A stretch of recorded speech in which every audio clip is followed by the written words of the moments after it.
Pessoal, bom dia. Peço que vocês abram o livro na página 268 e vamos estudar em geometria noções de estatística e probabilidade.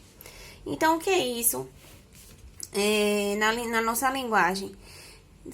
Geralmente em anúncios de televisão, jornal, rádio, vemos as seguintes notícias. Eu vou ler aqui a primeira. Campanha de vacinação foi prorrogada, pois até agora só 70% do público-alvo foi vacinado. O segundo anúncio diz, aqui ainda é o primeiro anúncio, não deixe de vacinar, início, término, e aí tá falando o que é para levar. O segundo anúncio fala, o time paranaense foi campeão ganhando 24 dos 30 pontos disputados.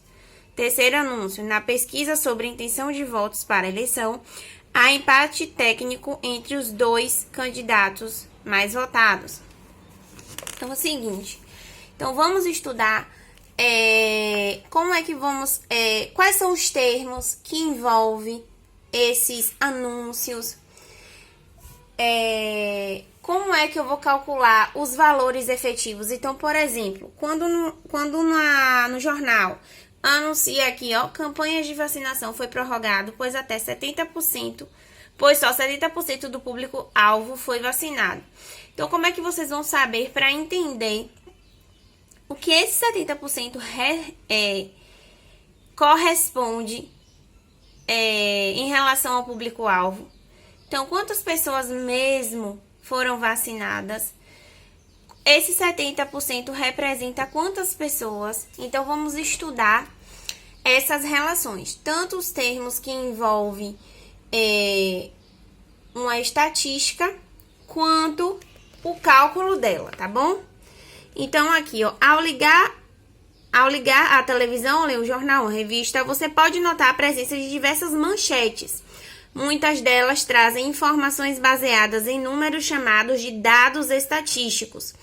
Esses números permitem um entendimento mais fiel das notícias apresentadas. Então, quando eu olho essa notícia, essa manchete, eu percebo que existem dados, certo? Então, o primeiro dado me fala o quê? 70% do público-alvo foi vacinado. Segundo dado, diz que ela inicia 23/4/2019 e termina 1º/6/2019. Então, esses dados que a manchete traz, eu chamo de dados estatísticos. São informações que a manchete ou a notícia traz para o leitor, que permite que ele entenda aquela manchete, tá? Então, nesse capítulo, vamos retomar e aprofundar o estudo de conteúdos de estatística, bem como probabilidade, revendo alguns conceitos e aprendendo outros.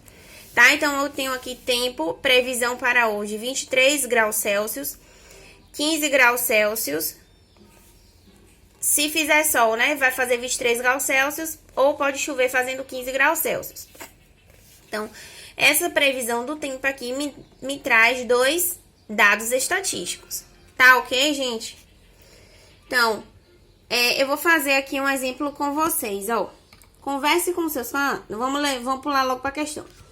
Se a campanha de vacinação previa que 1 milhão de pessoas seriam vacinadas, então quantas ainda não foram vacinadas?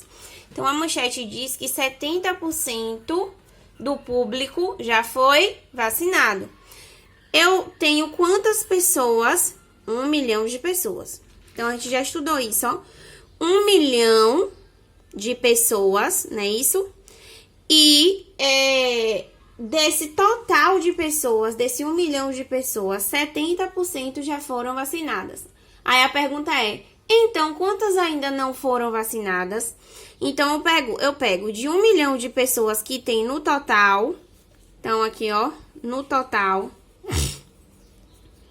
de pessoas. De 1 milhão de pessoas, 70 já foram vacinadas, não é isso? Então, eu faço 1 milhão de 70%. Eu lembro que eu troco o de pelo vezes. Então, 1 milhão vezes 70%. Eu represento 70% como eu leio, 70%, ou seja, 70 sobre 100. Então, a porcentagem, para transformar a porcentagem para a fração, É só fazer o quê? Colocar no numerador o número da porcentagem e no denominador o 100. Sempre vai ser sobre 100, tá bom? Quando for porcentagem. E aí, eu multiplico. Eu lembro que eu posso cortar esse 0 com esse 0 aqui, esse 0 com esse 0. Quem não quiser, pode multiplicar todo o numerador e dividir por 100. Dá no mesmo, tá bom? Aí, aqui, como ficou 1, vai ser... Eu vou multiplicar esse valor por 70, que eu encontrei o quê? 700 mil pessoas já o que? Foram vacinadas.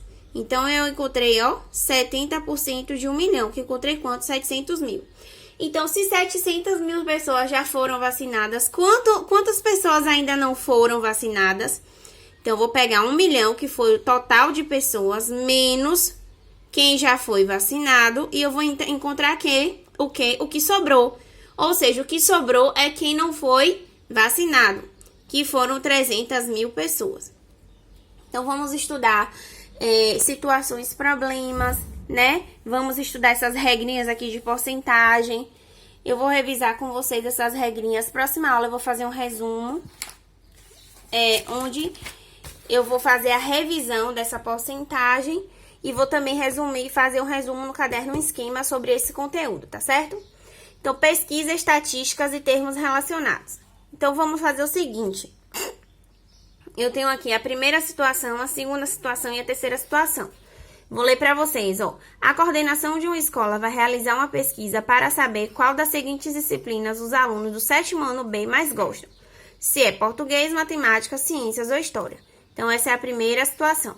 Na segunda situação uma emissora de televisão vai lançar um programa em determinado horário e decide fazer uma pesquisa sobre qual tipo de programa mais agradaria naquele horário. O esportivo, humorístico ou musical. E a terceira situação diz: a prefeitura de uma cidade vai instalar um posto de saúde que vai funcionar 8 horas por dia. Para melhor atendimento à população, ela fez uma pesquisa sobre qual horário de funcionamento os usuários preferiam. Então, a população e a amostra. Então, vamos entender o seguinte. A partir dessas situações aqui, a gente vai entender alguns termos da manchete, tá bom? Então, vamos lá, ó. Primeiro aqui. Na primeira situação de pesquisa citada acima, é possível consultar todos os alunos do 7º ano B, que constituem a população estatística ou universo estatístico. Esse tipo de pesquisa, que envolve todos os participantes e tem como principal vantagem a exatidão das respostas, é chamado de pesquisa por população ou censitária. Ela é recomendada quando a população da qual se deseja obter informação é pequena, permitindo que todos sejam consultados. Então, ó, gente, nessa primeira situação, como eu tenho uma pesquisa pequena, tá? O que é uma pesquisa pequena? É uma pesquisa onde eu consigo falar com todos os participantes. Então, uma pesquisa que me permite falar com todos os participantes, eu chamo de pesquisa por população ou pesquisa censitária. E os participantes da pesquisa eu chamo o quê? De população estatística ou universo estatístico. Então, novamente, quando eu faço uma pesquisa, tá? Para saber qualquer dado, chegar a alguma conclusão, e eu consigo falar com todos os participantes daquela pesquisa, todos os itens, todas as pessoas, enfim, todos os participantes daquela pesquisa, quando eu consigo contar, falar, mensurar com todos os participantes, eu chamo a pesquisa de pesquisa por população ou pesquisa censitária. Agora, como é o nome desses participantes? População estatística ou universo estatístico. Já quando eu realizo uma pesquisa onde eu não consigo consultar, ou seja, eu não consigo falar com todos os participantes, porque é um grande número, é impossível. É muita gente, ou então é muito item, é muito objeto. Quando os participantes formam um conjunto muito grande, eu não consigo consultar todos, eu chamo de pesquisa por amostragem, pesquisa por amostra ou pesquisa amostral. E o nome desses participantes que constituem essa pesquisa eu chamo de amostra ou amostragem. Vamos para aqui o exemplo 2. Uma emissora de televisão vai lançar um programa em determinado horário e decidiu fazer uma pesquisa sobre qual tipo de programa mais agrada naquele horário. Gente, É possível você falar com todos os telespectadores, vamos dizer aqui do Brasil? Não, isso é muito difícil, é muita gente. Então, quando eu tenho uma pesquisa desse porte, onde eu tenho um grupo muito grande, onde eu não consigo falar com todos, eu chamo de quê? Pesquisa por amostra ou pesquisa amostral.